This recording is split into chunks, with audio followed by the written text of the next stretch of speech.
I do like the co-custody solutions that are out there, where the custodial is not able to move your funds or do anything with your funds, but is able to have your back in case of emergency. So those are interesting, but I honestly feel like I'm just not an expert in this field too. Like I can try and hope and be creative Mhm. and all that, but my expertise lays in passports. Do you think, do you see anything of like a demographic? Because I always think of like Bitcoin too, that it'll be, like 10 years from now, I think it'll be so like our kids, for example, right? Like they only know Bitcoin. They're only going to know Bitcoin. They don't know anything else. And that demographic shift, I feel like whether it's passports, whether it's Bitcoin, just these legacy assets, is going to be such a massive shift when the silent generation and the boomers really sunset and they're out of the spotlight, so to speak, and they're not controlling things. I can't see it any other way where it's like you said, it's gonna like education just chipping away at things. But in 10 years, 15 years, it just, I don't know if there's an iceberg flipping moment. I don't know what your thought is on that when it just changes all of a sudden or just kind of flips, but it's gonna happen in the next 10 or 15 years because of the demographics. What are your thoughts on that? Yeah, that's gonna be interesting to see because right now we're still very much outliers. So at what Yeah, point does yeah. Bitcoin becomes the foundation and not the outlying assets anymore? Hmm. Will that require the governments to fully recognize it all around the world? Will it require to just everybody holding it and it's like certain percentage of citizens choose to just hold their savings in it? I actually don't know, but yeah, kids are much easier understanding digital assets and online transactions. Now, it's on us to let them know how important it is to self-custody. That's always the biggest risk that I see is us giving up custody an as not a very important feature of Bitcoin because it is the most important feature of Bitcoin in my opinion, at least one of the two. So that's definitely on us to highlight that. And again, some citizens like of less developed world will get it right away. Um, it's like good times, weak man, bad Yeah, times, yeah. strong man. Yeah. Yep. Yeah, yeah, no truer words ever spoken, that's for sure. What are some of the warning signs that are your country is on that path? I mean, for I feel good. You're here in America. I'm here in America, so I feel good about that at least. So that's a good sign for me at least, and whoever's watching in America. But what are some of those warning signs that you've seen again, experiencing yourself on other parts of the world or talking to other people? Like, what are some of those telltale signs, those red flags where it's like, hey, your country is starting to go down a really precarious road here. Let's figure this out, or we're gonna have to get out. I'm getting a passport and I'm out of here. So like, what are some of those telltale signs, I guess, that people should be looking for? I mean, seeing the US purchasing or acquiring 10% of Intel is like, whoa, what is happening there? Mm-hmm. So that's kind of Yeah. Wow. weird. I'm glad you brought that up. I totally forgot. Yeah. Yeah. Really weird. But the Yeah. biggest thing is like lack of free markets or suppression of capitalism, entrepreneurialism, all Mm-hmm. that, because that's truly the foundation of free market. And if citizens can't trade, then who can? And who are the judges? And who is establishing the price? So anything with price control, welfare system is always an insane sign. So right now in the US, for example, we have a really crazy coming down on political asylum seekers. It used to be that Mm. political asylum seekers would get approved something like 7 out of 10. My prediction is it's going to be 1 out of 10 in the next 5 years. Wow. Yeah, so they're really coming down on asylum seekers. Um, and that's again because of the welfare system, because it must be sustainable.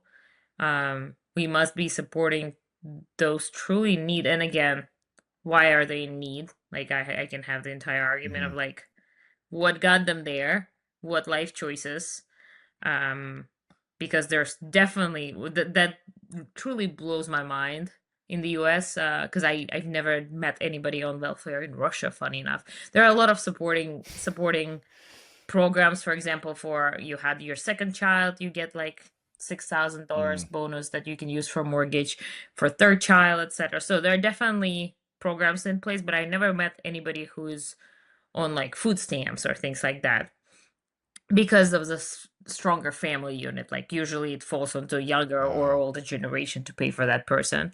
But here I realized there's like this entire plast of people who are not even considering finding a job. And when I realized that's a Yeah. thing, you don't understand. It was like mind switch for me because I never even never could come up with this idea. So that obviously needs to end. Um, and I don't want to sound not empathetic or anything, but again, most of those people are their life choices brought them there.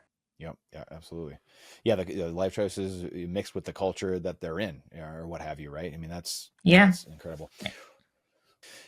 Do you think that there will, everyone, the price is what gets people in. It's what it really draws people in, obviously. The fear and greed thing, and it's one of the biggest marketing arms of Bitcoin, obviously. But I would love for you to touch on just like the freedom aspect of Bitcoin. And we did a little bit already, but I think that, like, again, this marriage between the number go up part, but also like there'll always be value. That's why people are like, I feel like a lot of people miss the boat, whether it's even Bitcoiners or just, obviously 99% of the population, they miss the fact that it's unconfiscatable money. Like it's permissionless, trustless, and that can't be overstated. Like a lot of it's just glossed over. I mean, right? Like we're in our echo chamber and we just kind of gloss over it at times, but like that will always be valuable for someone really anywhere in millions of billions of people around the world to have money that can't be taken away from you. So I would just love for your sure. quick thought on that. Yeah, well, we should be as loud as possible regarding the self-custody topic. Mm-hmm. Just we should never get complacent in it. Like Yeah. Yeah. sometimes I feel like I don't have to tell people they need to have a second passport. Everybody knows, but Right. that's not the case. So And I don't true. have to tell people to self-custody because Yeah. everybody Everyone knows what I knows. know. Yeah. Yep. Yeah, but in reality, it's not true, Mm-hmm. and people still opt in for Coinbase and just thinking they're gonna invest in Coinbase for the rest of their life, and that's just not the right strategy. Yeah. So we should never shut up about it. Just unapologetically show self custody, educate people on self custody, and that's how you get the first world countries to keep the important things of Bitcoin alive. Because again, the developing, underdeveloped countries of the world will know that. The people in Venezuela do not question that. Mm. They understand that if government has an option to seize their assets on a long enough horizon, it will be seized. And I grew up with this mindset. On a long enough horizon, my money that can be seized will be seized.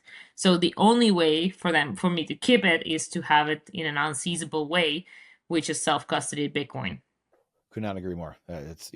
We need to be addressing that more and more. The self custody aspect. What scares you the most? Obviously, there's a lot of just typical infighting in Bitcoin, which is good. It's healthy. Like you need this stuff like that. But what is there anything that scares you inside of the Bitcoin? It could be in the passport space, obviously as well. Like, is there something that you're, I don't know if fearful of or just scared of is the right term necessarily, but there's something like you've been keeping your eye on and just in any of these different areas where you're kind of like, that's a little concerning and we need to keep our eye on that more. Aside from the self-custody, what we just talked about. Well, it's kind of on the same topic. So Mm, I could never see how 6102 could work out mm, until recently. And now I'm like, okay, we're pro crypto nation now.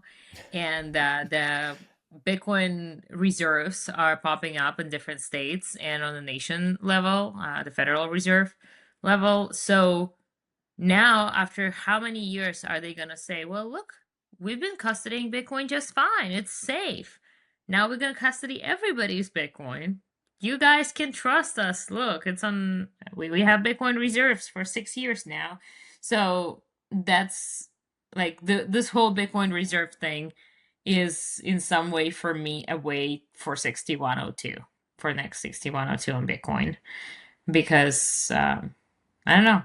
That could be an attack vector for sure. The next unbelievable educational video here is going to blow your mind. Check that out here. However, if you want to take action on what you're learning, go check out our Bitcoin only sponsors here below. Meanwhile, it's the first Bitcoin denominated life insurance company absolutely flipping the game on its head. Then you have Crowd Health. Instead of the garbage healthcare fiat system that we use, get your funding of bills through a network of Bitcoiners, like-minded people, or foundation, the only hardware wallets made in the USA, open source, privacy, sovereignty. Go check that out below.